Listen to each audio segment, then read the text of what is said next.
کیا انسان اپنی زندگی کو بدل سکتا ہے؟ کیا وہ راتوں رات امیر ہو سکتا ہے؟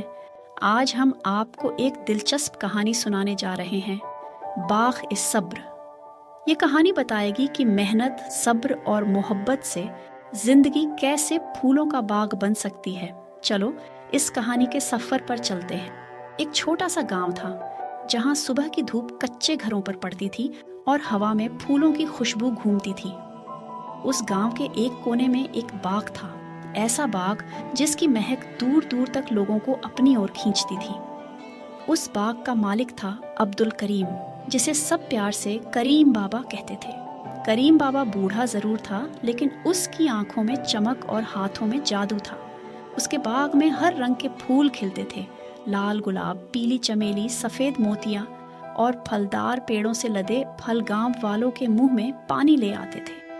ایک دن اس گاؤں میں ایک نوجوان آیا، احمد۔ سنہرے بال، تھکی ہوئی آنکھیں اور کندھوں پر ناکامیوں کا بوجھ۔ وہ اپنی زندگی سے تنگ تھا، محنت کرتا، دن رات ایک کرتا، لیکن کامیابی اس سے روٹھ سی گئی تھی۔ اس نے سنا تھا کہ کریم بابا کے پاس زندگی کے راز چھپے ہیں، تو وہ سیدھا اس کے باغ جا پہنچا۔ احمد نے دیکھا کہ کریم بابا زمین پر جھکے ہوئے ننھے پودوں کو پیار سے لگا رہے ہیں۔ اس نے آگے بڑھ کر سلام کیا اور بولا، بابا جی، میری زندگی اندھیرے میں ڈوب رہی ہے۔ میں محنت کرتا ہوں، لیکن میری کوششوں کا رنگ نہیں چڑھتا۔ میں جلدی ہار مان لیتا ہوں۔ کیا آپ مجھے کامیابی کا کوئی راز بتا سکتے ہیں؟ کریم بابا نے اپنے چہرے پر ایک رہسیہمئی مسکان سجائی اور گہری سانس لے کر بولے، بیٹا، راز تو بتاؤں گا، لیکن اس کے لیے میری 3 شرطیں ماننی پڑیں گی۔ احمد کے دل میں ایک عجیب سی ہلچل ہوئی۔ کیا شرطیں بابا جی؟ اس نے پوچھا۔ کریم بابا نے اپنی لاٹھی زمین پر ٹکائی اور کہا، پہلی شرط، 3 مہینے میرے ساتھ رہنا ہوگا۔ دوسری، میرا ہر حکم ماننا ہوگا، چاہے وہ تمہیں کتنا ہی پاگل پن لگے۔ تیسری، کبھی نہیں پوچھنا کہ یہ کام کیوں کر رہا ہوں۔ احمد نے سوچا، 3 مہینے؟ عجیب کام، سوال نہیں پوچھنا، لیکن اس کے اندر کچھ نیا سیکھنے کی چنگاری جل رہی تھی۔ اس نے سر ہلایا اور کہا، ٹھیک ہے بابا جی، میں مانتا ہوں۔ اگلے دن سے احمد کی نئی زندگی شروع ہوئی۔ کریم بابا نے اسے ایک چھوٹا سا بیج تھمایا اور کہا، اسے باغ کے اس کونے میں لگاؤ، ہر روز اسے پانی دو، نہ زیادہ نہ کم۔ اس کی حفاظت کرو، اور ہاں، اس سے باتیں بھی کرنا۔ احمد کے منہ سے نکلا، باتیں؟ پودے سے؟ کریم بابا نے اپنی بھوہیں چڑھائیں اور کہا، تیسری شرط یاد ہے؟ احمد نے فوراً منہ بند کیا اور سر جھکا دیا۔ پہلا دن عجیب تھا۔ احمد صبح اٹھا، بیج لگایا، پانی دیا، اور پھر بیٹھ کر پودے سے بولا، اے بیج، میں نہیں جانتا یہ کیا پاگل پن ہے، لیکن دیکھتے ہیں تو کیا بنتا ہے۔ اسے خود پر ہنسی آئی، لیکن اس نے وعدہ نبھایا۔ ساتھ ہی کریم بابا اسے باغ کے دوسرے کاموں میں لگاتے، کبھی بھاری پتھر اٹھانے کو کہتے، کبھی دھوپ میں پیڑوں کو پانی دینے کا حکم دیتے، کبھی زمین کھودنے کو کہتے۔ احمد کے ہاتھوں میں چھالے پڑ گئے، کمر درد کرنے لگی، لیکن وہ چپ چاپ کام کرتا رہا۔ 1 مہینہ گزر گیا۔ احمد کا پودا اب ننھا سا پھوٹا تھا، کچھ پتے لہرا رہے تھے۔ وہ اب اس سے دل کی باتیں کرنے لگا تھا۔ میں نے کبھی سوچا بھی نہ تھا کہ محنت اتنی کڑی ہوگی، لیکن تو بڑھ رہا ہے نا۔ اسے عجیب سا سکون ملنے لگا۔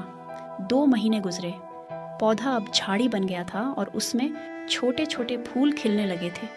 احمد صبح اٹھتا، اسے دیکھتا اور اس کے چہرے پر مسکان پھیل جاتی۔ وہ اب باغ کے سارے کام آسانی سے کر لیتا تھا۔ اس کے بازو مضبوط ہو گئے تھے اور دل میں ایک عجیب سی روشنی جاگ اٹھی تھی۔ تیسرے مہینے کے آخری دن کریم بابا نے احمد کو بلایا۔ ان کی آواز میں گرمی تھی، بیٹا، آج تیرا آخری دن ہے، اپنے پودے کو دیکھ۔ احمد باغ کے کونے میں گیا اور دنگ رہ گیا۔ اس کا پودا اب ایک شاندار پیڑ بن چکا تھا۔ اس کے پھولوں کی مہک ہوا میں ناچ رہی تھی اور ٹہنیاں آسمان کو چھو رہی تھیں۔ احمد کی آنکھیں بھر آئیں۔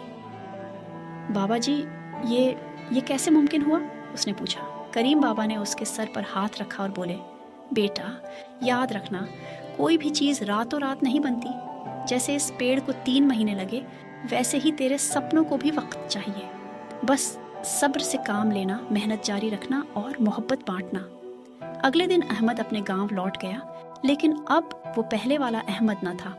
اس نے اپنے گھر کے پیچھے ایک چھوٹا سا باغ لگایا۔ لوگ ہنستے، یہ کیا بے وقوفی کر رہا ہے؟ لیکن احمد چپ رہتا۔ وہ روز اپنے پودوں کو پانی دیتا، ان سے باتیں کرتا اور ان کی دیکھ بھال کرتا۔ وقت گزرتا گیا، اس کا باغ پھولوں اور پھلوں سے بھر گیا۔ گاؤں والوں کی ہنسی حیرت میں بدل گئی۔ لوگ دور دور سے اس کے باغ کو دیکھنے آتے۔ احمد نے اپنے پھول اور پھل بیچنے شروع کیے اور کچھ سالوں میں وہ گاؤں کا سب سے کامیاب آدمی بن گیا۔ دوستوں، یہ کہانی باغ صبر ہمیں کیا سکھاتی ہے کہ زندگی ایک بیج ہے، اسے پھلنے پھولنے کے لیے صبر چاہیے، محنت چاہیے اور محبت چاہیے۔ ہم اکثر جلدی چاہتے ہیں کہ سب کچھ ہو جائے، لیکن یاد رکھو، ایک پیڑ راتوں رات نہیں بنتا۔